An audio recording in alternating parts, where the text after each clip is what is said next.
Hablamos del artículo 65 cuando hicimos la comparación con la ley de la justicia nacional en cuanto a la restricción de pruebas.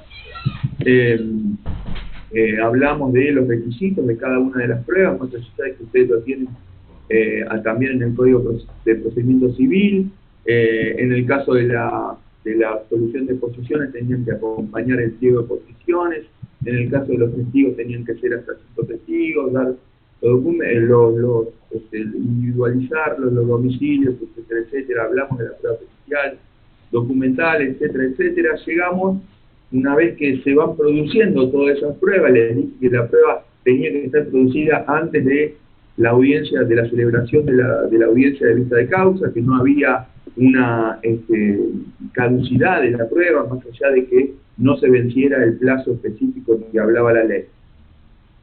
Esta audiencia de vista de causa es la audiencia central, la audiencia primordial, la audiencia donde verdaderamente se produce un contacto directo de los 3 jueces del tribunal en la provincia de Buenos Aires con la prueba, ¿sí?, en una primera instancia. Esto está en el artículo 43 de la ley 11653. Cuando se abre a prueba, en ese artículo 32, se designa una audiencia de vista de causa, ¿sí? El artículo 43 dice que tiene que ser en el plazo de 10 días, nunca se vence en el plazo de 10 días porque la audiencia en general, hay algunos tribunales que la designan a 1 año por la cantidad de trabajo que existe, ¿no? Esta audiencia no se puede desdoblar y es en donde se va a producir la prueba oral, es decir, la prueba confesional y testimonial que las partes hayan ofrecido. Para esto tienen que notificar tanto a la otra parte cuando uno pretende que la otra parte aprueba posiciones, y también tienen que notificar a los testigos. Los testigos también tienen que estar notificados con los testigos y la parte del absolvente tienen que estar notificados con una determinada antelación para advertirle. No se lo puede notificar el día anterior y que tengan que venir a comparecer a la vista de causa. Si los testigos no concurren a una primera vista de causa y están notificados, el abogado puede pedir la suspensión de la audiencia de vista de causa, ¿sí? Entonces, pero no es que puede declarar 2 testigos y 2 los dejo para la próxima. No. La audiencia de vista de causa es un acto único, una única audiencia, y todos los testigos van a tener que venir, así haya faltado uno, ¿sí? Si este está notificado, el abogado que lo propuso puede pedir la suspensión de la audiencia y los otros 9 testigos, supongamos que ofrecieron 5 cada parte, van a tener que venir, no van a declarar en esta oportunidad, y van a tener que venir a esta próxima oportunidad. En el caso de que el abogado no lo haya notificado, no va a poder pedir la suspensión de la audiencia. ¿Se entiende? Yo mandé la cédula volvió, no vive allí. Yo no hice un oficio, no le pedí al tribunal que me haga un oficio para que me informe cuál es el nuevo domicilio, al registro de la propiedad, al registro de las personas, para que me informe cuál es el nuevo domicilio del testigo, y hice una cédula a ese nuevo domicilio, no puedo pedir que se suspenda la audiencia. ¿Se entiende? Entonces es importante, más allá de que el abogado le diga a la parte, che, traeme los testigos que vos conocés, es importante tenerlos notificados porque puede ser que uno necesite suspender la audiencia y el testigo no viene, si no le hacen caso al trabajador o al mandante. ¿Entiendes? Es importante. En la solución de posiciones lo mismo. La audiencia de vista de causa va a comenzar con una audiencia de conciliación, con una audiencia en donde el secretario o el presidente del tribunal o alguno de los jueces va a tratar de llegar a un acuerdo, va a tratar de que las partes alcancen un acuerdo conciliatorio. Hablamos de esto.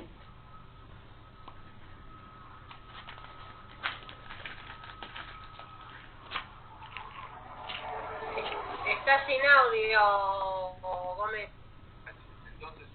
instancia va a tratar de llegar a un acuerdo conciliatorio, y una vez que no logre alcanzar, en caso de que no logre alcanzar el acuerdo conciliatorio, sí va a comenzar puramente, ¿sí?, lo que se denomina audiencia de vista de causa, que es un tema fundamental, un tema de examen, un tema que seguramente le vamos a preguntar, porque es sustancial en el procedimiento laboral de la provincia de Buenos Aires. El artículo 44 es el que establece cuál va a ser la forma, ¿sí?, de que se va a llevar adelante esa audiencia. En principio se va a dar lectura a las actuaciones de prueba producidas antes de la audiencia, si alguna de las partes lo pidiere. ¿Esto qué significa? En realidad, en la práctica no se hace nunca, pero si alguna de las partes lo pide, debe hacerse. Significa... No está grabando, Joel. Significa que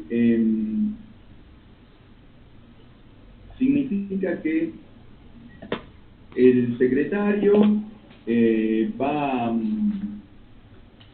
a hacer como un resumen del expediente, es decir, va a decir: a fojas tal se abrió a prueba, a fojas tal se libró un oficio a la FIP que fue contestado y obra a fojas tal se encuentra la pericia médica, a fojas tal se impugnó la pericia médica, a fojas tal, bueno, un resumen del expediente, ¿sí?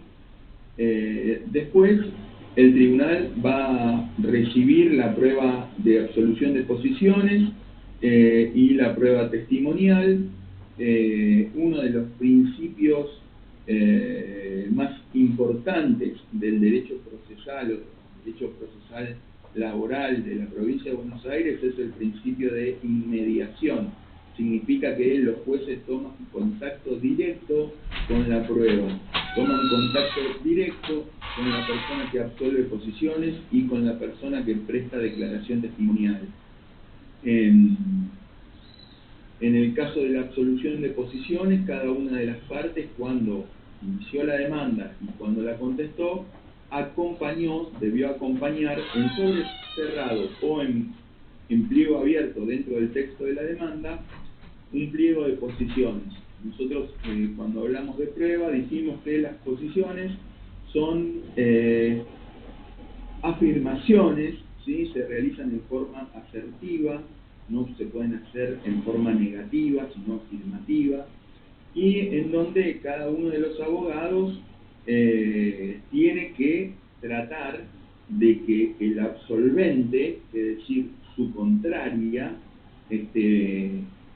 afirme hechos que uno afirma en su demanda o en su contestación de demanda. Entonces, si yo dije que mi cliente estuvo trabajando desde el año 98, que trabajó en negro y que era peón de taxi, tengo que hacer 3 posiciones para que jure como cierto que el señor fulano de tal, mi cliente, comenzó a trabajar en el año 1998. El demandado, el absolvente, va a tener que decir si es cierto o no es cierto. Y luego de eso, hacer las aclaraciones que crea conveniente. Para que jure como es cierto que se desempeñaba como peón de taxi. Para que jure como es cierto que cobraba una remuneración de tanta plata. Todos los hechos que yo necesito probar, tengo que hacérselo decir al otro que es cierto. El otro me va a decir que no es cierto muchas veces. Pero no cometan el error de querer, en ese afán de que el otro pise el palito, como saben ustedes que van a decir, el tipo va a decir que no es cierto a todo lo que ustedes digan, ¿sí? Porque muchas veces, o se puede entender que el abogado le dijo: vos a todo lo que te digan para que jure como cierto, vos sí, no es cierto.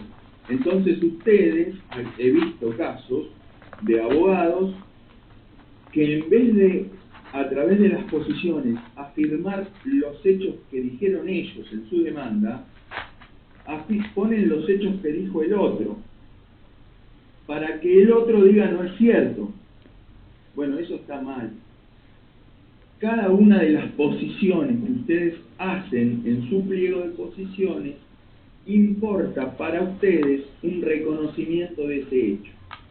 Entonces, si ustedes dijeron que entró en el 98 y el otro dice que entró en el 2008, ustedes no pongan en su pliego de posiciones que entró en el 2008 para que el otro diga no es cierto, porque eso va a constituir un reconocimiento de su parte que entró en el 2008. ¿Entienden lo que les estoy diciendo o no? Sí, profe, se entiende. Sí, se entiende. Bueno, la prueba de posiciones, la prueba confesional, ha perdido importancia en el sentido de que muchas veces se desiste, de que los abogados muchas veces no aprovechan la posibilidad de tener al otro ahí sentado en el estrado ante los tres jueces, ¿sí? El artículo 415, 4 y algo del Código Procesal Civil y Comercial establece la posibilidad de hacer preguntas recíprocas. Entonces, ustedes sientan al demandado ahí, el presidente del tribunal le formula las posiciones en forma afirmativa, ¿sí?, que ustedes pusieron en su pliego de posiciones, y una vez que concluyen, ustedes en el pliego reservaron la facultad de hacerse preguntas recíprocas por el 415. Y entonces a partir de ahí ustedes le pueden preguntar al absolvente, ¿sí?, como si fuera un testigo, y ustedes pueden preguntarle. Entonces, no hay que desaprovechar esa posibilidad. ¿Se entiende? Bueno, continuamos con la audiencia de vista de causa. Disculpen la digresión. Entonces, existen pocos expedientes en donde intervenga el Ministerio Público, pero en el caso de que intervenga el Ministerio Público, en principio, bueno, el tribunal va a recibir la prueba testimonial, la prueba de absolución de posiciones de cada una de las partes, ¿sí? En los que intervenga el Ministerio Público, le va a dar la palabra después al Ministerio Público para que se expida sobre el mérito de las pruebas, y luego de eso le va a dar la posibilidad a cada una de las partes para que realicen lo que se denomina el alegato, ¿sí? Cada una de las partes va a disponer de 30 minutos para hacer el alegato. El alegato es una pieza oratoria que el abogado tiene que preparar. Teóricamente no lo puede leer, sino que tiene que versar únicamente sobre la prueba que se rindió, sobre la prueba que hace el expediente. Si hay un fallo de la Corte Suprema, si hay lo debió poner, en principio que el tribunal debería saberlo, pero debió ponerlo cuando hizo la demanda. Supongamos que fue posterior, bueno, el tribunal lo puede saber. Podría recordárselo en el alegato. En realidad el alegato es respecto del mérito de la prueba.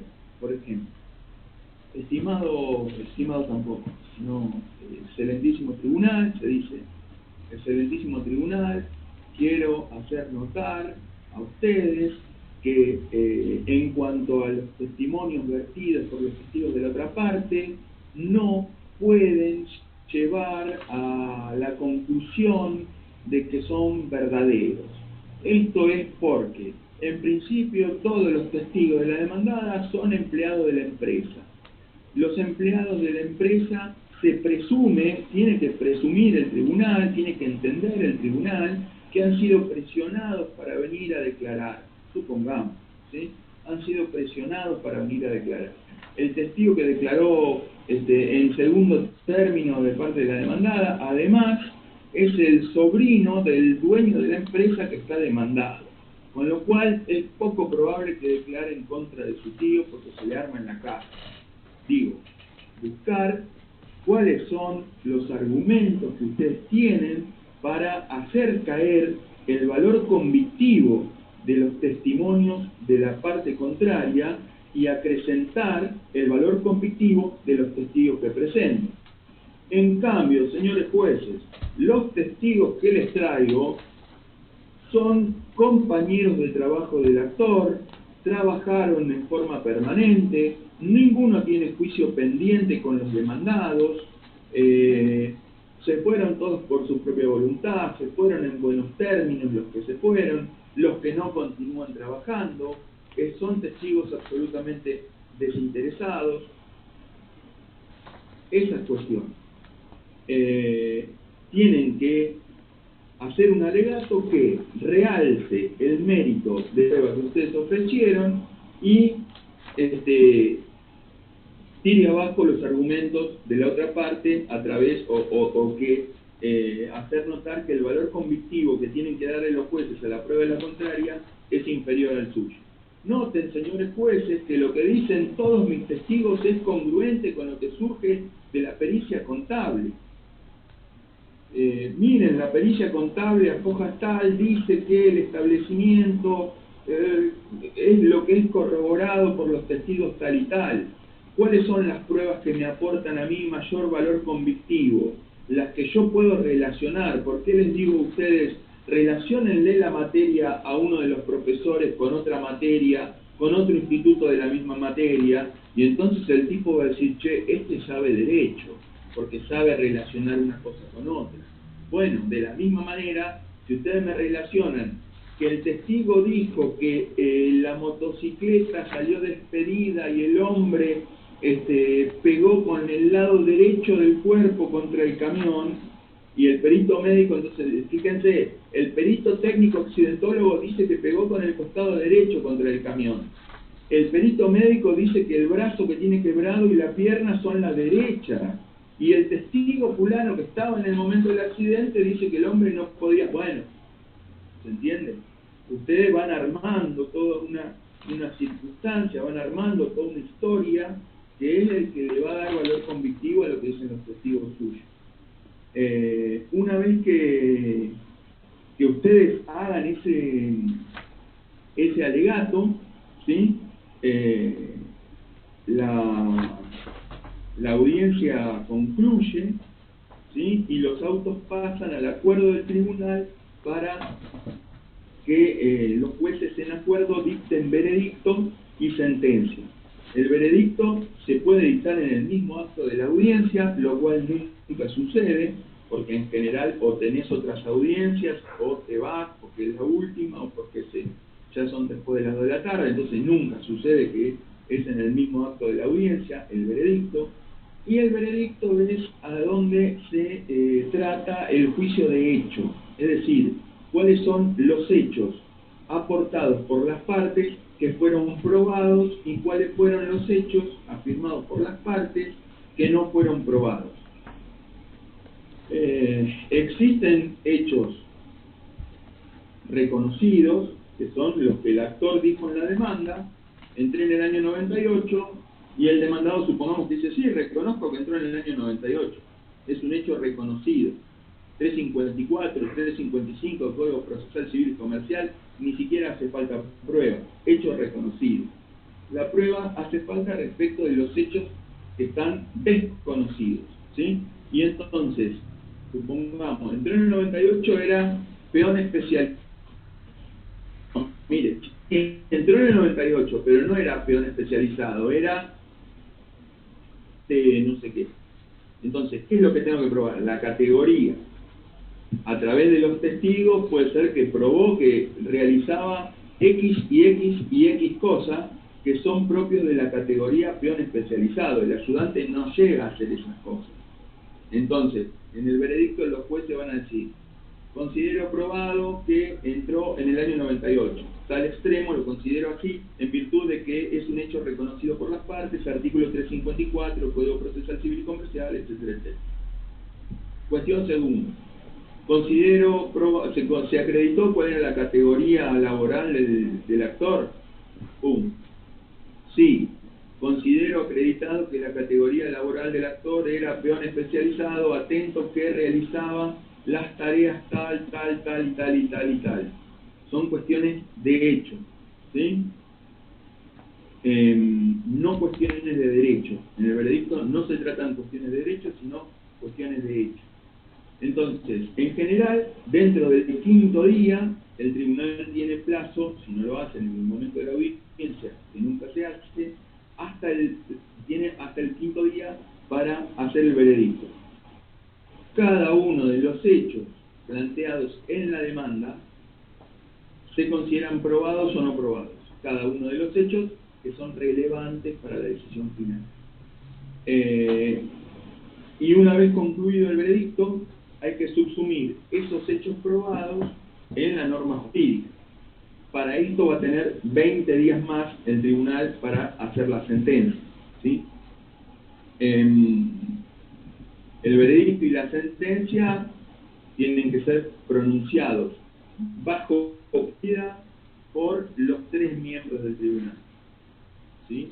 De la misma manera que tienen que estar los 3 miembros del tribunal en la audiencia.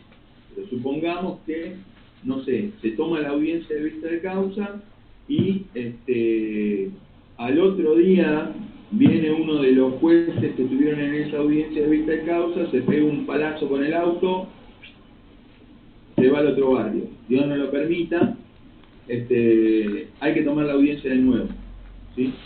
No pueden los dos jueces, aunque estén de acuerdo, ¿por qué son 3? Y para que haya una mayoría siempre. Pero aunque los dos estén de acuerdo, no pueden votar y hacer el veredicto y sentencia 2 jueces solamente. Eso sería una causal de nulidad, ¿sí?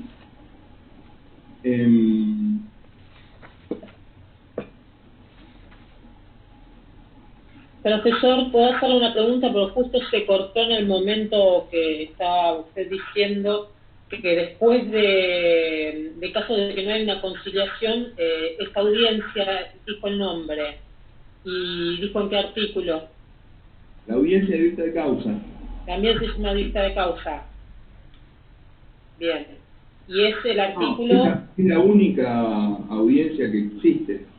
O sea, existe una audiencia de conciliación en el artículo 25 de la 11653 y después una audiencia de vista de causa en el artículo 43. Que es después de que no se llega...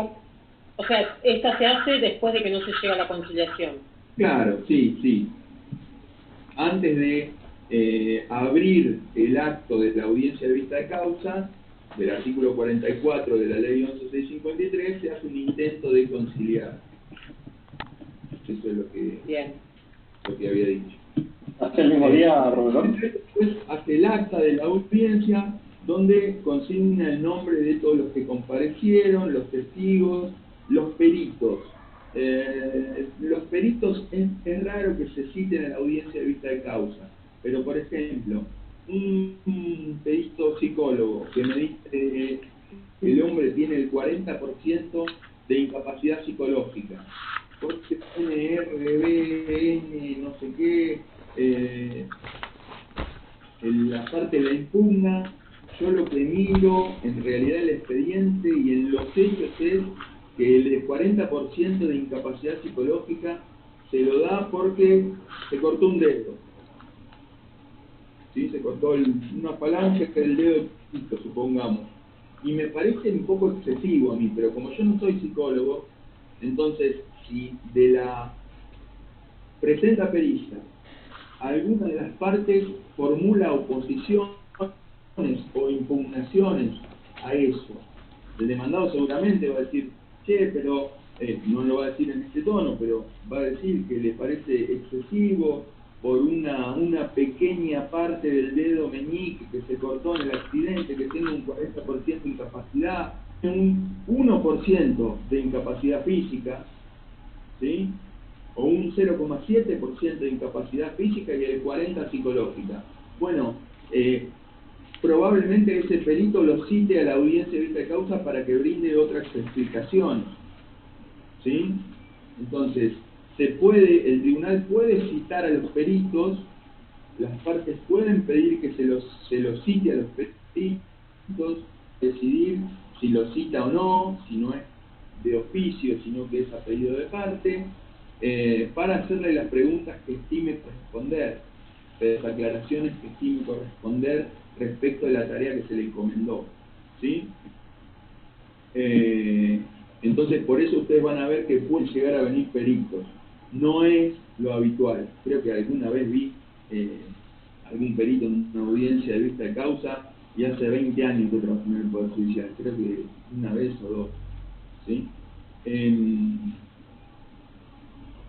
Va a dejar constancia de eso. Si hay algún testigo que ustedes como abogados saben que está mintiendo y ustedes quieren hacer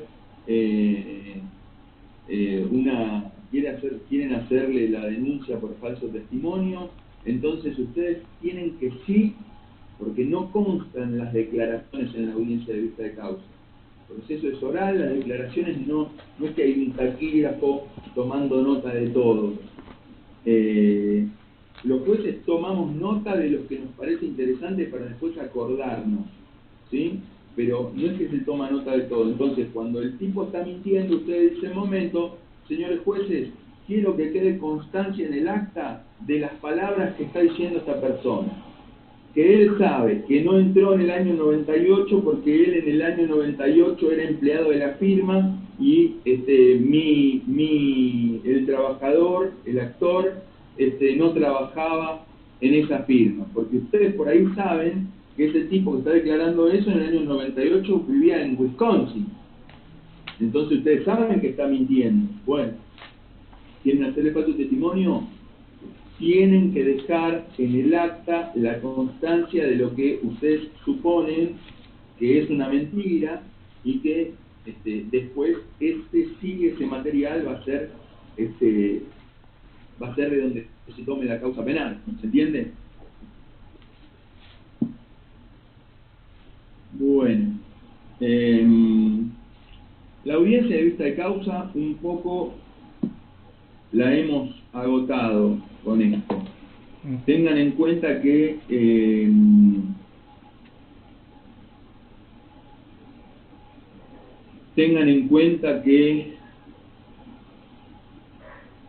estoy mirando las preguntas.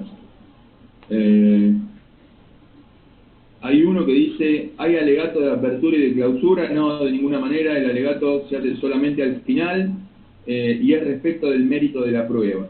Ustedes, si son vivos, pueden meterle alguna otra cosita a los jueces, ¿se entiende? Pero por eso ustedes tienen que hacer una pieza oratoria, un alegato bueno, que los jueces quieran escuchar, porque entonces ustedes van a poder meter alguna cosa que ustedes quieran. Lo que hacen muchos abogados es meter, por ejemplo, cuando salió el decreto 659, el último decreto que metió Macri, que modifica los intereses de la ley de riesgo de trabajo, ¿es para meter en un alegato la inconstitucionalidad de ese decreto? No, ustedes, a partir de que sale el decreto y se hace aplicable, tienen que presentar un escrito pidiendo la inconstitucionalidad en ese término. Ahora, bueno, si se avivan un poco y lo quieren meter en el alegato y medio que hacen un alegato bueno y lo meten, los jueces sabemos cuál es la norma que tenemos que aplicar. Pero bueno, el alegato es respecto del mérito de la prueba, ¿sí? Y también tenía un juez que decía el que alega pierde. Pero bueno, esa era una práctica en realidad. Porque decía, el que alega pierde, porque ya quedó tan claro todo. Que si vos tenés que alegar y porque perdiste, flaco. Pero bueno, ustedes no me hagan caso en ese sentido. Tampoco aburran si quedó absolutamente claro. Ustedes presentaron 5 testigos, son 2 compañeros de trabajo. Los otros 3 son mentirosos. por las preguntas que le hizo el tribunal que interroga a los testigos, ustedes más o menos se dan cuenta si les creímos o no les creemos. Entonces, así que usted dice que estaba acá, más o menos el local era de unos 25 metros de largo, o era de 50 metros de largo, y usted estaba viendo que la persona estaba reponiendo. ¿Y qué reponía? Bolsas de arroz gallo. ¿Y cómo vio la marca que era de gallo? No, porque yo veo bien, porque esto, porque el otro. ¿Sí? Ustedes hagan un alegato donde tienen que cuidarse de no aburrir, ¿sí? De no ser obvio, de no agredir a nadie, ¿sí? No decir ninguna cuestión, no hacer valoraciones de tipo personal, ni del otro colega, ni de los testigos, ni del demandado, ¿sí? Tienen que referirse a la prueba. Mis testigos... Tal vez alegar con las normas que correspondan, ¿no, profesor? Mis testigos fueron congruentes, supieron ubicar en tiempo y espacio los acontecimientos de los que prestaron declaración, eran compañeros de trabajo del actor, además no tuvieron ninguna contradicción, ¿sí?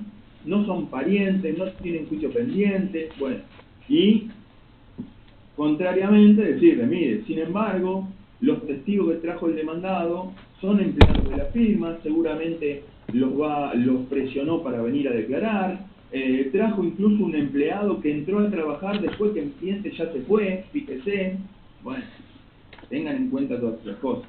Después vayan a ir aprendiendo cosas también de la audiencia de vista de causa. Ustedes, yo no tengo ni un testigo para la audiencia de vista de causa, porque no me vinieron, porque uno se murió, el otro se mudó, y el otro me dijo, yo estoy por ir a pedir trabajo ahí, así que de ninguna manera te voy a salir de testigo. ¿Qué hago? ¿Voy solo? No. Si voy solo, estoy al horno.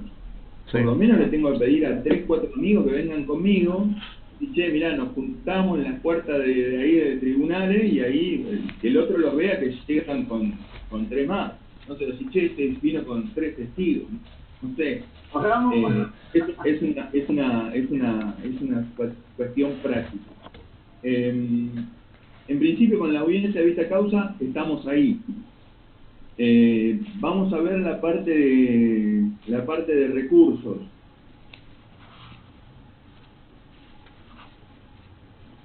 Una convención probatoria previa. Como lo que pasa en penal. En penal, en la audiencia preliminar, tenés convención probatoria por algunas cosas que no se entran en discusión.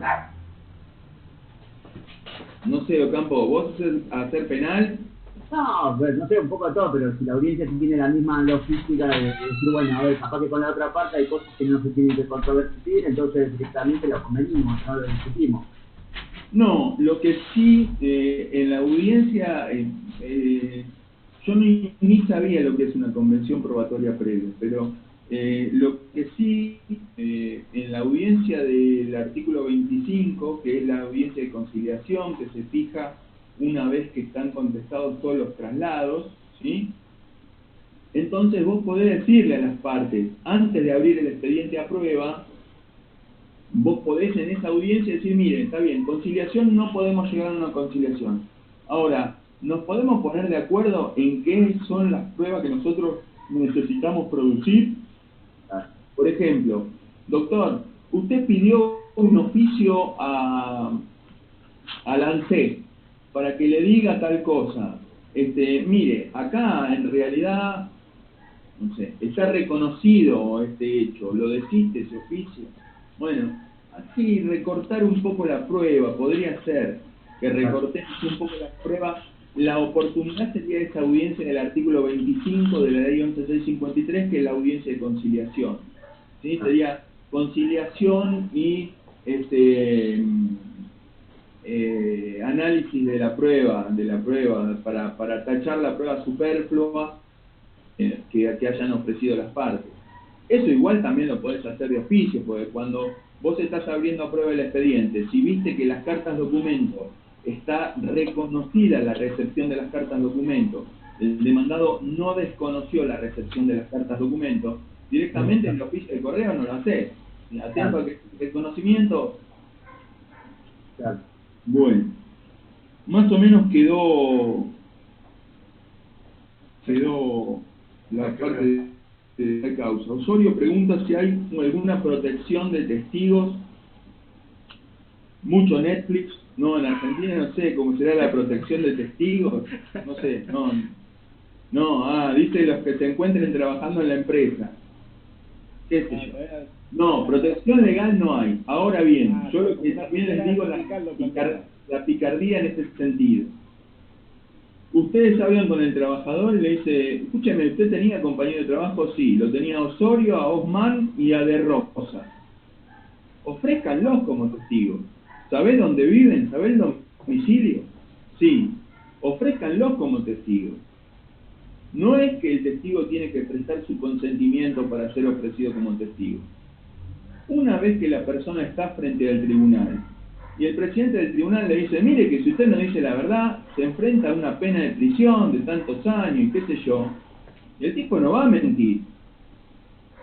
Y el empleador, tampoco es que el empleador le va a decir, che, escuchame, ¿cómo no? No le puede exigir que mienta. ¿Se entiende? Incluso, miren, me animaría a decirle que en algún caso, en alguna empresa que sea medio... Traigo como testigos, muchas veces se traen como testigos a las mismas personas. De un lado y del otro, por ahí coinciden en dos testigos. ¿Sí? Porque son gente que conocen cuál era la mecánica del lugar, cuál era la cuestión. Esos testigos son para mí los mejores, porque ofrecidos por una parte y por otra son los que más valor conflictivo me aportan, en el sentido de que digo, che, estos tipos andaban bien con todo, ¿se entiende? O sea, estaban bien con una parte y bien con la otra.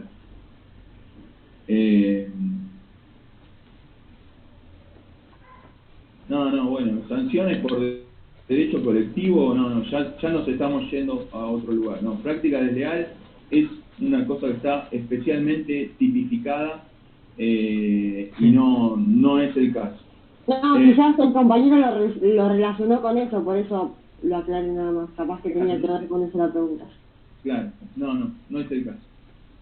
Bueno, lo que me refería era, para que quede claro, era al tema como la tutela sindical. Te echan después de 6 meses, de un año, y la indemnización se agrava por haber participado, o digamos, yo supongo que me echa porque le salí el testigo a Gómez. ¿Se entiende? Un poco por ahí. Quiero cobrar más la indemnización que viene del otro. Sí, Osorio, si no te mostrás, vos sos Osorio, el Osorio que yo pienso.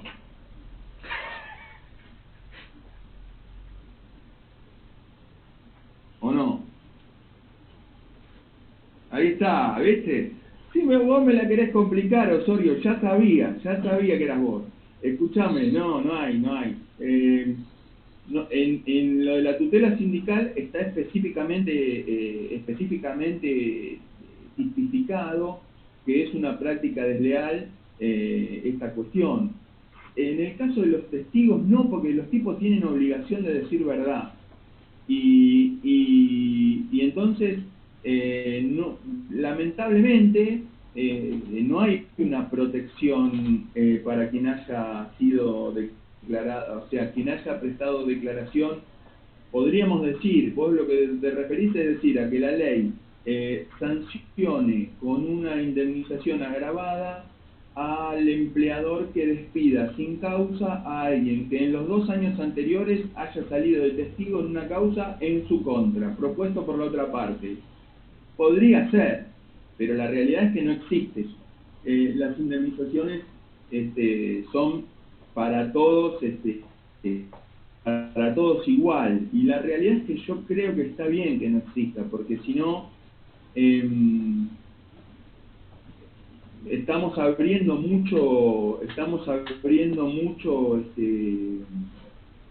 no sé, estamos avivando gente también, o sea, a mí me parece que está bien así. Vamos a dar la parte recursos. ¿Les parece? Gaby, si te parece, ¿por qué no cortamos y nos metemos en la segunda clase? Así ya arrancás directamente, que faltan 2 minutos. Bárbaro. Sería 10:30, ¿no? 19:30 nos metemos. Bueno.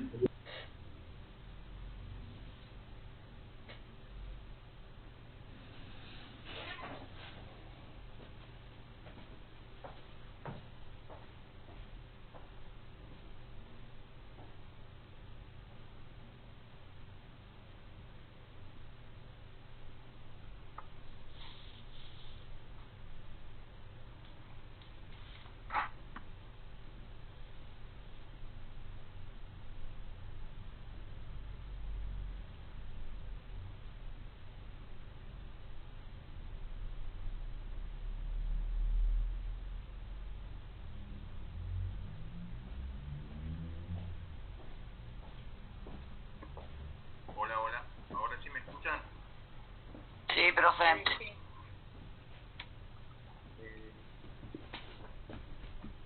Vamos a hablar entonces de los recursos. En principio, ¿qué es un recurso? Digo, ¿qué conocen ustedes que es un recurso?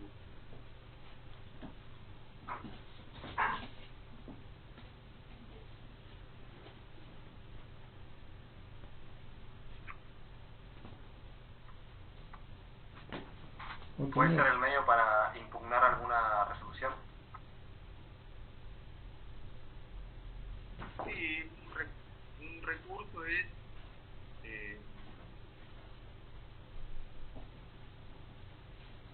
un instrumento que utiliza quien se siente agraviado por una decisión administrativa o judicial, porque vamos a ver que también las decisiones administrativas son susceptibles de recurso de apelación.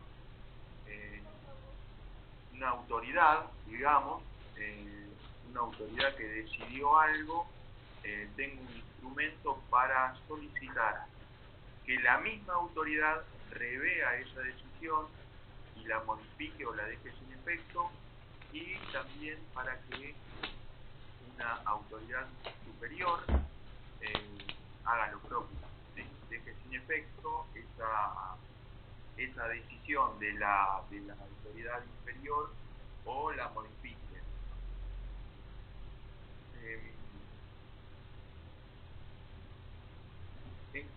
En la 18345 nosotros tenemos un juez de primera instancia.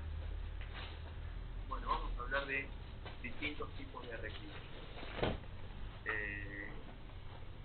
En principio, vamos a hablar de los recursos. La ley de la provincia de Buenos Aires es un recurso de revocatoria o reposición, es un recurso ordinario, ¿sí? Y establece que las resoluciones interlocutorias dadas por el tribunal son recurribles por vía de revocatoria dentro del tercer día de notificadas por ante el tribunal, ¿sí? Por ante el mismo tribunal que la dictó, y se puede resolver sin sustanciación alguna, sin sustanciar, es decir, sin darle trato a la otra parte, sin bilateralizar. Yo hice una resolución, hay alguien que se siente agraviado con esa resolución, tiene que ser una resolución interlocutoria, no tiene que ser una resolución, no tiene que ser la sentencia definitiva, ¿sí? Y dentro del tercer día pueden presentar ese recurso de revocatoria. ¿Qué otro recurso ordinario? Esto está en el artículo 54 de la ley 11653, y el recurso de revocatoria está en el artículo 97 de la 18345. ¿Qué otro recurso conocen ustedes por excelencia?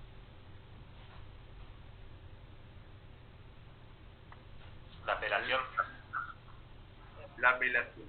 En el artículo 97 de la 18345 dice: el juez Cámara podrá revocar de oficio hasta 3 días después las resoluciones dictadas sin controversia de las partes y que no hayan quedado firmes para ninguna de ellas. En el mismo plazo y condiciones podrá revocar la providencia de los propietarios. Y la reposición es lo mismo que la revocatoria, en el 98, pero planteado por alguna de las partes. Revocatoria en mención lo hace de oficio. En la provincia, el 54 es que las partes o el tribunal de oficio puede hacerlo. En el 54 en la provincia, 97, 98 en la Ley de la Justicia Nacional. Profe, disculpe, ¿puede decir los últimos dos de la 18? 97 y 98.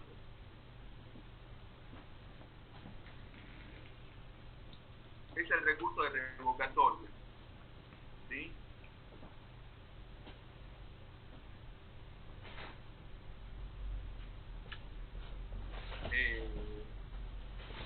Una resolución puede ser recurrida, sea con el recurso de revocatoria, apelación en el caso de la Ciudad de Buenos Aires, de la Justicia Nacional.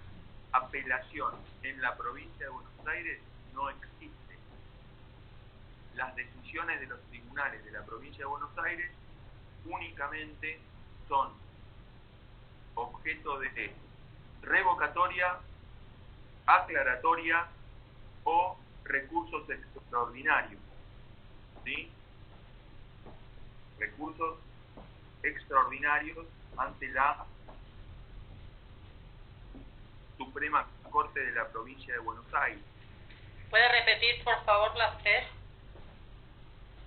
Esto está Revocatoria. 55 de la ley de 11.53. ¿Por qué no tiene otros recursos ordinarios las sentencias definitivas de los tribunales o las decisiones de los tribunales de la provincia de Buenos Aires? Porque no hay una cámara de apelación. Son tribunales de única instancia. Entonces, las resoluciones interlocutorias son solamente objeto de recurso de aclaratoria cuando es un concepto puro, cuando, por ejemplo, o una sentencia definitiva también puede ser materia de aclaratoria, porque puede ser que en la cuenta hizo una cuenta mal, ¿sí? Entonces ahí va aclaratoria. O se trata si se trata de sentencias definitivas, solamente recursos extraordinarios que están previstos en la Constitución de la provincia de Buenos Aires. El de inconstitucionalidad de la ley, ¿sí? Solamente va a poder ser planteado cuando tenga cuando el asunto tenga un valor determinado, ¿sí? Hay una limitación en razón del valor, ¿sí? Del valor del asunto, que no va a regir esa limitación en torno del valor cuando la sentencia trate acerca del desalojo de la vivienda del trabajador. Se le va a abrir el recurso extraordinario aunque no alcance el valor establecido. Se va fijando esto en el Código Comercial, o cuando la cuestión, la decisión del tribunal de única instancia contraríe la doctrina específica de la Suprema Corte de la provincia de Buenos Aires, ¿sí? En esos casos no va a regir la cuestión del valor. En el caso de la provincia de Buenos Aires, para acceder al recurso extraordinario, la parte condenada va a tener que realizar el depósito previo. El artículo 56 de la ley 11653 establece que antes de conceder el recurso, la parte condenada tiene que depositar el total del capital de condena, más los intereses, más con la sola excepción de los honorarios profesionales de su abogado, ¿sí? En los casos de quiebra o concurso que se haya declarado judicialmente, no se va a exigir este depósito previo, ¿sí? Y a pedido de la parte puede sustituir el depósito previo, el dinero por un equivalente en títulos, valores de la nación o de la provincia. Este depósito previo ha sido atacado de inconstitucionalidad en muchísimas oportunidades, ¿sí? En muchísimas oportunidades, porque al ser un tribunal de única instancia y limitar la posibilidad de recurrir a una, se quedaba con una instancia sola, ¿sí? Lo cual se dice que era contrario a los derechos fundamentales, no hay instancia de revisión, ¿sí? Pero este artículo 56, la Suprema Corte de la Provincia, lo ha declarado constitucional y ha declarado que es constitucional exigir este depósito previo, ¿sí? Antes de abrir el recurso extraordinario. El recurso extraordinario solamente puede abrirse en el caso de la Suprema Corte de la Provincia de Buenos Aires si la parte condenada hace efectivo ese depósito previo. También podemos hablar en la Provincia de Buenos Aires, en el artículo 57 de la Ley 11653, habla de la apelación de resoluciones administrativas. Y en este caso tenemos que hay un órgano dependiente del Poder Ejecutivo provincial, ¿sí? Supongamos que es una multa del Ministerio de Trabajo, ¿sí? Supongamos que el Ministerio de Trabajo, Delegación San Miguel, que queda ahí en la galería, al lado de lo de Juanjo Castro, me dicen ustedes, en la galería esa de Avenida Mitre y creo que es Ángel de Liria, está la Galería San Miguel. La delegalía, ¿cómo se llama? Galería San Miguel, Mitre, entre Delía y Pablo. Ahí le hace una multa a algún comercio, una cuestión por tener presuntamente personal en negro, lo que fuere, la resolución, el inspector hace la multa, de ahí va la plata, el inspector no hace la multa, el inspector hace el acta de infracción. Está Joel ahí, vos ayúdame Joel, decime esto, que hace el acta de infracción, eso lo plata, en la plata se hace la sanción, se hace la resolución administrativa y se aplica una sanción, supongamos, ¿sí? Y esa resolución administrativa es apelable ante el Tribunal de Trabajo de la Provincia de Buenos Aires, ¿sí?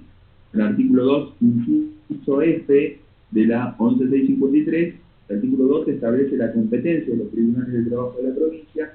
En el caso del inciso F, habla de la resolución administrativa.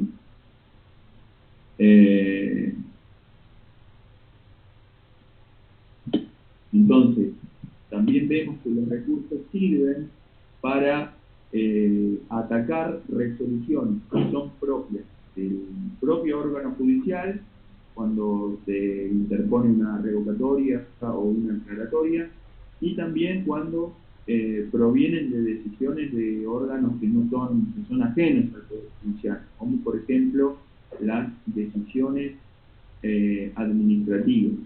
En torno a los riesgos del trabajo, ¿sí?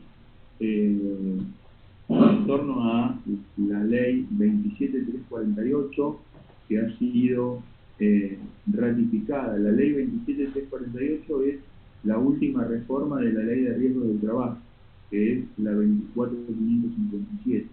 Yo no sé si ustedes vieron mucho de riesgo del trabajo hasta ahora. ¿Vieron algo de riesgo del trabajo? No, no mucho. No, profe. No. Bueno, vamos a tratar de ver algo. La clase que viene, Javi. La clase que viene. Algo de las comisiones médicas y eso puede ser. Bueno. Claro. La ley 27348 es la última reforma de la ley 24557, ley de riesgo del trabajo. Y a su vez, la 24557, que data de 1995, es la reforma de la 24028, que data del año 1990, 91, ¿sí? Entonces tenemos 27348, en el 2012 salió la 26773, esta no se la doy. Anteriormente la 24557, anteriormente en el año 90-91 la 24028, y la anterior, que es la fundamental a la que yo me quería referir, bueno, vamos a hacer la clase que viene, es la 9688. Esa es una ley de 1915. Y en ¿96 cuánto? 9688. La nación argentina fue pionera. Los legisladores en 1915 fueron pioneros en América Latina en cuanto al tema de riesgos del trabajo. Ustedes piensen que en 1915 no existía la reforma de la 17711 del Código Civil. Entonces, la única posibilidad de acceder a una indemnización por daños y perjuicios era acreditando la culpa subjetiva. Daño igual a culpa subjetiva, o dolo o culpa subjetiva. No existía la culpa objetiva, ¿sí? Lo que fue la culpa, lo que fue el artículo 1113 del Código Civil de Vélez no existía. Era solamente, había que acreditar la culpa o el dolo del empleador. Y eso nunca se podía acreditar, porque si un balancín funcionaba mal, no había ni culpa ni dolo, era un riesgo propio de la actividad. Y entonces, al no existir esa responsabilidad civil, el trabajador se quedaba sin ninguna indemnización. Entonces, a partir de 1915 y hasta 1960, 1960 y pico, porque fue la reforma de la 17711, los trabajadores pudieron acceder a una indemnización que era tarifada, no era una indemnización integral, era una indemnización limitada, pero pudieron acceder a una indemnización gracias a esta ley 9688. Pero bueno, esto se modificó a partir de la 24557 del año 95, tuvo una reforma muy importante, comenzaron a aparecer actores nuevos como las ART, aseguradoras de riesgo del trabajo. Con eso, el doctor nos aporta que ellos siempre intereses, ponen intereses, fíjense, plena década del 90, se crea un negocio nuevo. Todos los empleadores tuvieron que hacer un seguro por cada uno de sus trabajadores. La realidad es que la ley en sus objetivos no era mala, porque se hablaba fue la primera ley que empieza a hablar de prevención en lugar de reparación, o además de reparación.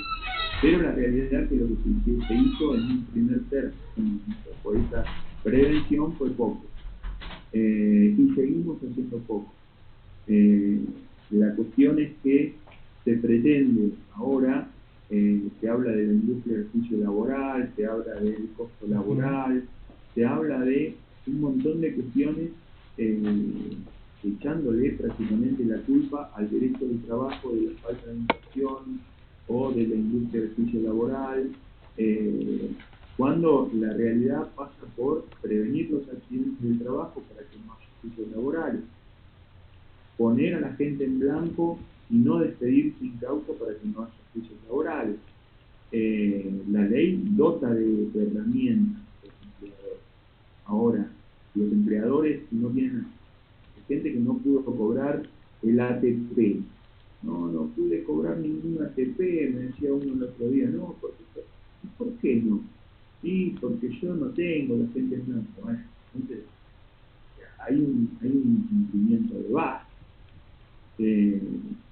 Bueno, vamos a seguir hablando de recursos. Entonces, tengan en claro, la única apelación que existe en el procedimiento de la provincia de Buenos Aires 11653 es apelación de resoluciones administrativas.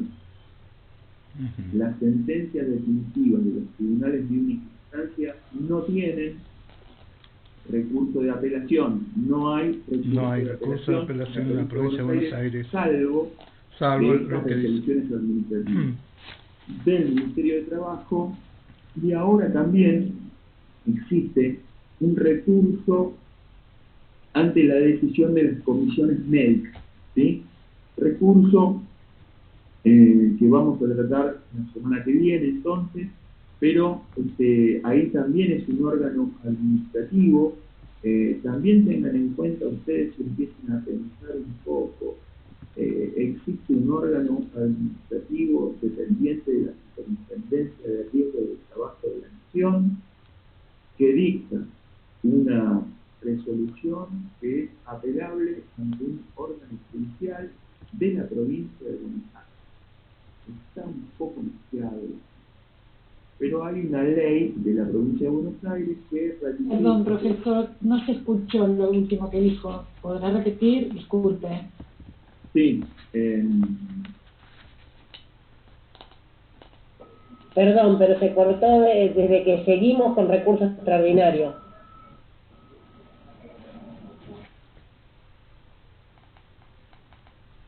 ¿Cómo? No me acuerdo cuando hablé del recurso extraordinario. Sí, que la única apelación, y ahí se cortó, que existe en la provincia de Buenos Aires, y ahí se cortó. Que la única apelación que existe en la provincia administrativa. Es solamente la apelación de las resoluciones administrativas. No hay una apelación, no es posible la apelación de las decisiones del Tribunal de Trabajo de única instancia de la provincia de Buenos Aires, como sí existe la posibilidad de apelación en la Justicia Nacional. Decisiones judiciales, no hay apelación en la provincia de Buenos Aires, ¿sí? En el fuero del trabajo. Sí existe cuando, no sé, me cae un amparo, yo resuelvo, bueno, la apelación de las decisiones nuestras van en la Cámara Civil, pero no es lo que tienen que estudiar ustedes. Ustedes, en provincia de Buenos Aires, no hay apelación. No hay apelación. ¿Sí? Provincia de Buenos Aires no hay apelación.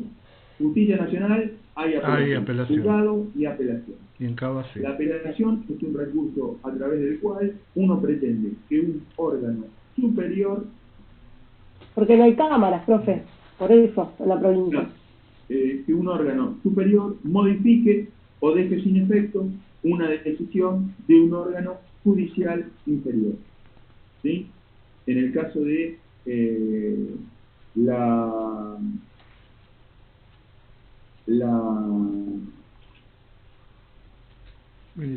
ciudad de Buenos Aires, de la Justicia Nacional, además de este recurso de apelación, también tienen el recurso de aclaratoria, que es más o menos lo mismo que nosotros dijimos en la provincia. Esto está en el artículo 99, en el artículo 97 y 98 les había hablado del recurso de reposición, ¿recuerdan? Sí.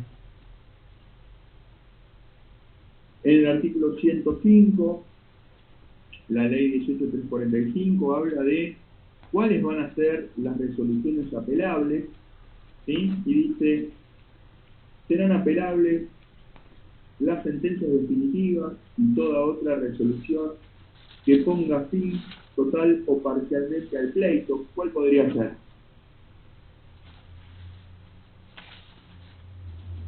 ¿Una conciliación?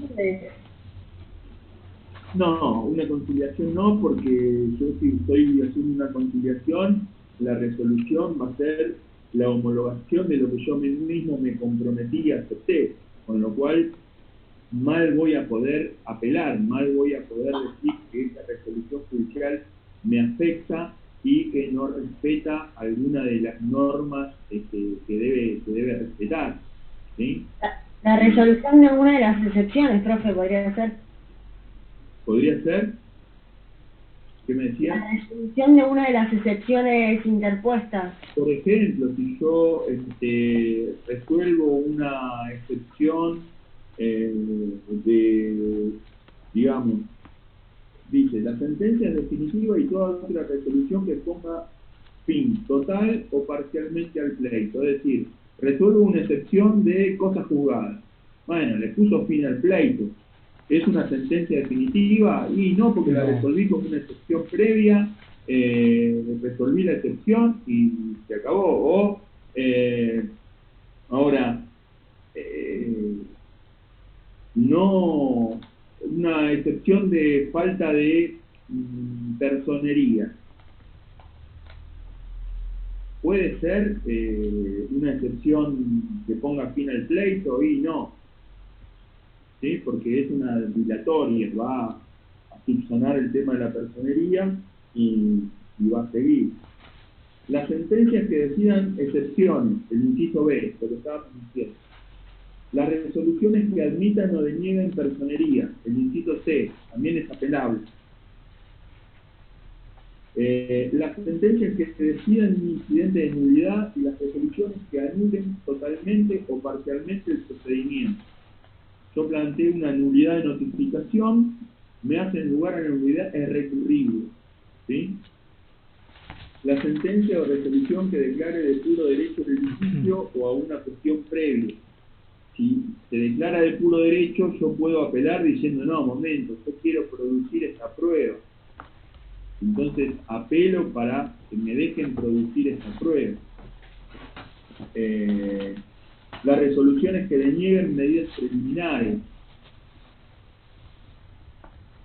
también son apelables. En general, todas las sentencias y resoluciones que impliquen por sus efectos o por haberse dictado sin posibilidad de controversia o prueba una privación de la defensa de derecho en juicio, ¿sí? Del derecho de defensa. Cualquier cuestión que afecte el derecho de defensa debería ser apelado por ustedes. Este es el artículo 105 de la ley 18345. En el artículo 106 habla de la misma manera que en la provincia de Buenos Aires, o de la misma manera que en sede civil, o de la misma manera que la Corte hace uso del artículo 280, la Corte Nacional, ¿sí? Para limitar por el monto el recurso de apelación. Esto después ustedes van a ver que tiene muchísimas excepciones, pero tienden a limitar en el 106. Serán inapelables todas las sentencias y resoluciones cuando el valor que se intenta cuestionar en la alzada no exceda el equivalente a 300 veces el importe del derecho fijo previsto en el artículo 51 del BON, ¿sí? Entonces el artículo 106 trata de limitar un poco el tema del acceso al recurso de apelación en relación al valor de la cuestión que se debate. Cuando se trata de sanciones disciplinarias o cuando se trata de resoluciones de medidas cautelares, esta limitación en torno del valor no se hace efectiva, no corre, no resulta, no se puede limitar el acceso al recurso en una medida precautoria o cuando se trata de sanciones preliminares. Eso tampoco cuando tratan de desalojar la vivienda del trabajador, tampoco se puede limitar el valor. Recuerden, artículo 106, la limitación. Bueno, 108 cualquiera sea el monto del juicio, también está hablando de excepciones a esa limitación en torno al valor. Habla de las sanciones disciplinarias, bueno, te había dicho, las resoluciones que decreten o denieguen medidas cautelares, también te lo había dicho, las sentencias o resoluciones que admitan o rechacen desalojos, ¿sí? Y las sentencias definitivas cuando contradigan un pronunciamiento anterior de la Cámara o otro juez de primera instancia. ¿Recuerdan que lo hablamos cuando hablamos del 55-56 del recurso de la Corte, que no corría? Bueno, de esta misma manera, en el artículo CH del inciso CH del 108, dice que cuando la sentencia definitiva no lleguen a ese valor de 300 veces el bono, pero que contradigan la sentencia, una decisión de la Cámara, entonces esa cuestión del valor tampoco va a ser aplicable y van a tener que abrir el recurso. El 109 habla de las resoluciones durante la ejecución. En general, durante la ejecución, las resoluciones no son apelables. La generalidad es que no son apelables en torno a la ejecución.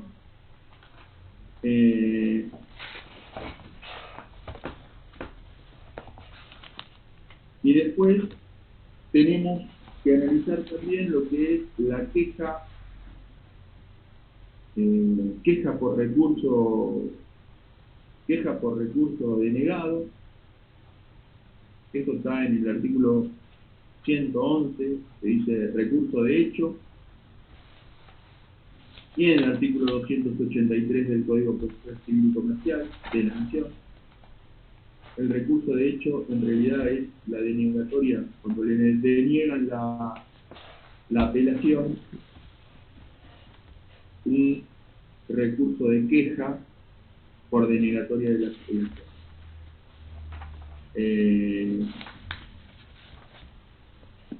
¿Qué artículo dice, doctor? Perdón. A partir de 110, 111, a partir del 100 empiezan a tratar del tema de la apelación en la 1845. Gracias. Aviso para quedan 3 la minutos. apelación se puede dar también con efecto inmediato o con efecto diferido. ¿Qué significa eso? ¿En qué momento va a tratar la Cámara la cuestión? Se otorgan con efecto diferido la generalidad.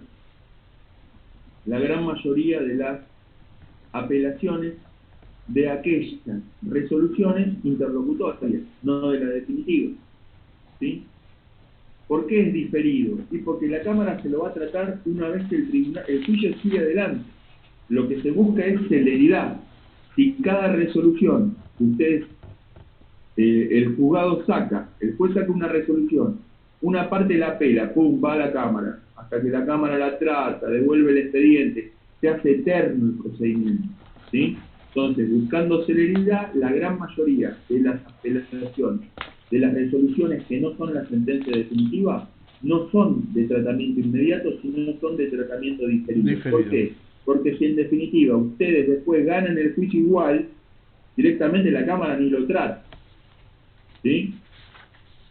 Me denegaron X cuestión, X prueba. Bueno, ustedes van con una apelación, qué sé yo, qué sé cuándo. Pero después ustedes ganan el juicio ese. La Cámara, ¿para qué va a tratar esa apelación y decir, no, sí, tenía razón, produzca esta prueba acá en Cámara? No, ya está, ya lo ganaron, ¿se entiende? Buscando la celeridad, la mayoría de las apelaciones se trata con efecto diferido. Y también existen las que se tratan de forma inmediata. En general, el efecto inmediato es de las resoluciones de la sentencia definitiva, de la resolución de una excepción de prescripción que hace lugar a la prescripción, no sé. David, sí. Ya se corta, ¿nos volvemos a conectar? Bueno, así le damos un cierre cuando se corte al tema de los recursos y quedamos para la próxima clase.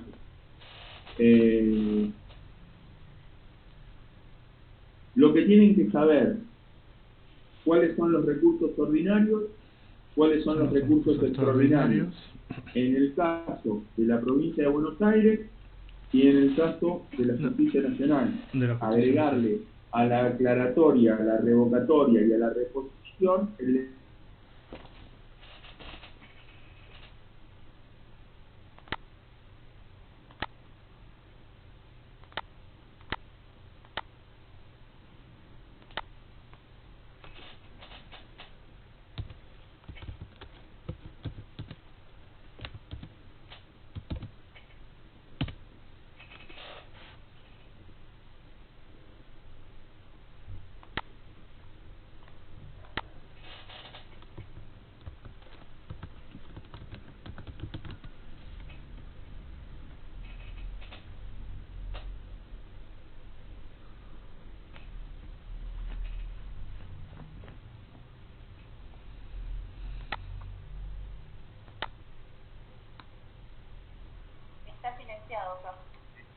agregarle a la aclaratoria, a la reposición, a la revocatoria, el recurso de apelación como recurso ordinario cuando se trate de la Justicia Nacional y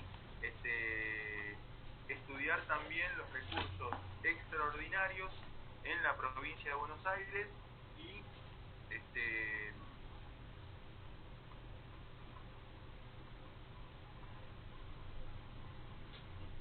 el recurso extraordinario federal. Bueno, pero eso ya ustedes lo saben, yo no voy a preguntar recurso extraordinario federal. Ustedes,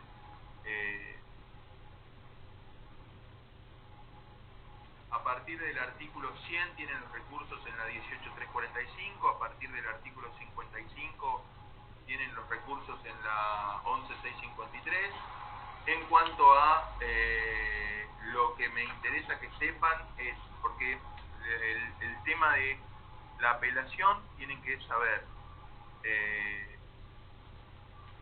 cuáles son más o menos las resoluciones apelables, ¿sí?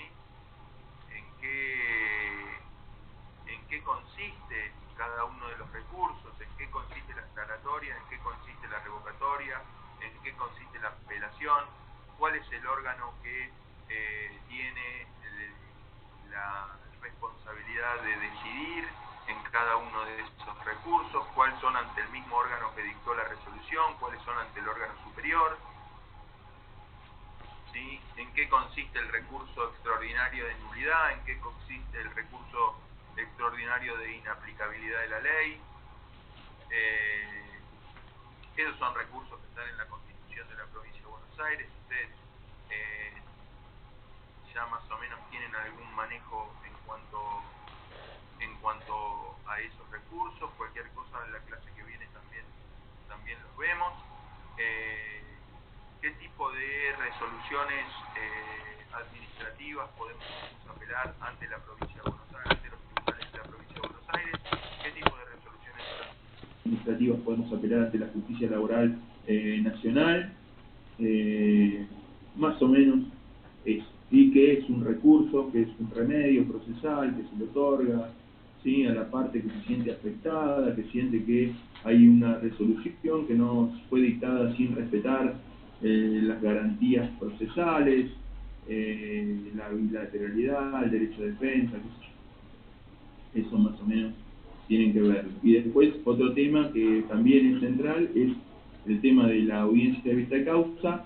Eso también va a ser pregunta de examen, diga cómo se hace una audiencia de vista de causa, manifieste, bueno, eso es un tema muy importante. Después no hay demasiado más que tengan que conocer. En cuanto a los recursos, ¿cuáles son los recursos ordinarios? ¿Cuáles son los recursos extraordinarios? ¿En qué consiste cada uno? Yo no le voy a pedir cuál es el plazo para que, si yo le conceden un recurso de apelación con tratamiento diferido, ¿en qué momento tiene que plantear los agravios? No se lo voy a preguntar, ¿sí? ¿Sí? No se lo voy a preguntar, pero sí que sepan que pueden conceder recursos con tratamiento diferido o con tratamiento inmediato, y que puede ser concedido además libremente o en relación. Libremente o en relación está referido a en qué momento ustedes tienen que fundar el recurso. si lo tienen que fundar ante la Cámara o si lo tienen que fundar en el mismo momento que lo plantean ante el órgano judicial, ¿sí? Entonces, cuando la Cámara resuelve, cuando se lo dan libremente, ustedes tienen que fundar ante la Cámara.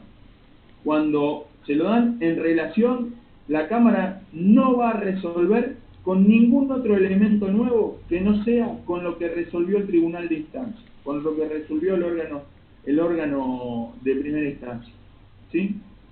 Entonces, y después, si es diferido el tratamiento o es inmediato, recuerden que la gran mayoría de las decisiones que son recurribles por apelación, se trata de otorgarle un diferimiento, de diferir el tratamiento, para no estar mandando el expediente todo el tiempo a la Cámara y para sacarlo del órgano. ¿Por qué? Y porque se busca uno de los principios procesales esenciales, la celeridad. Si yo, cada resolución, ustedes me la apelan, tengo que mandar el expediente a la Cámara, pim, pum, o sea, tarda una eternidad. Ahora, si yo digo que atento a que hay una falta de personería en el demandado, por ahí lo dejé sin contestar la demanda por el órgano de primera instancia, ¿me van a dar tratamiento inmediato o me van a dar tratamiento diferido a esa apelación que yo hago? Y si existe algún criterio, me van a decir, no, mire, trátelo, porque si no lo deja rebelde y el tipo no se puede defender más. Entonces, ¿para qué vamos a seguir con este juicio sin saber si la persona efectivamente contestó y es válida esa contestación o si quedó rebelde? ¿Se entiende? Pero yo no les pido que ustedes, nada más digo que sepan cuál es cada recurso, ¿sí?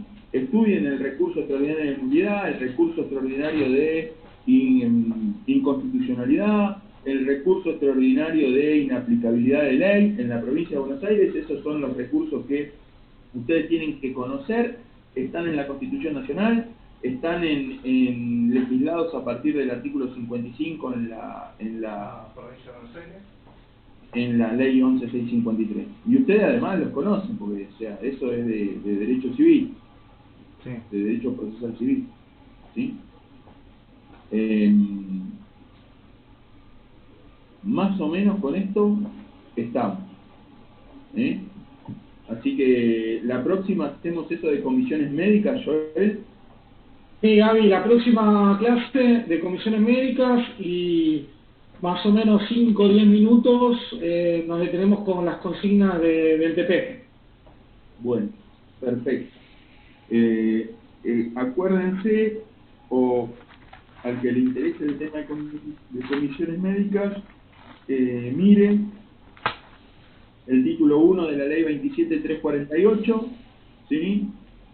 Y en torno a esa es una ley nacional que establece una conciliación obligatoria previa a cualquier planteamiento judicial por parte de los trabajadores que estén enfermos o accidentados. En el título 1 de esa ley nacional. En el artículo 4 invita a las provincias a adherir a esa ley. La provincia de Buenos Aires adhirió a través de la ley 14.997 y hay un fallo que es el fallo que rige toda esta cuestión en la provincia de Buenos Aires, se llama Marchetti con provincia de Buenos Aires, y la Corte de la provincia de Buenos Aires dijo que esta instancia obligatoria previa es constitucional. Ustedes sepan que en un sistema anterior se había dicho que en el sistema de la ley 24.557 se había establecido que era inconstitucional todo el sistema de comisiones médicas y que no se podía impedir el acceso a la justicia de los trabajadores accidentados. Bueno, todo esto ha cambiado y ahora esa instancia obligatoria previa es constitucional, dijo la Corte Suprema de la provincia. Todavía la Corte de Nación no sacó nada. La Cámara Nacional del Trabajo también ha dicho que es constitucional esta instancia previa, así que tienen que prepararse para hacer esta instancia previa. Es un trámite administrativo, un procedimiento administrativo ante las comisiones médicas. Algo estamos escribiendo respecto de eso, ¿viste? Por ahí se va a hacer alguna publicación en la editorial de la universidad. Qué bueno. Así que bueno, la semana que viene vamos a dar el curso y así quedamos con la temática del trabajo práctico. ¿Sí? Bueno, Gaby, buen fin de semana. Un abrazo a todos. Buen fin de chicos. Saludos. Buen fin de profe. Descansen. Chao, buen fin de gracias.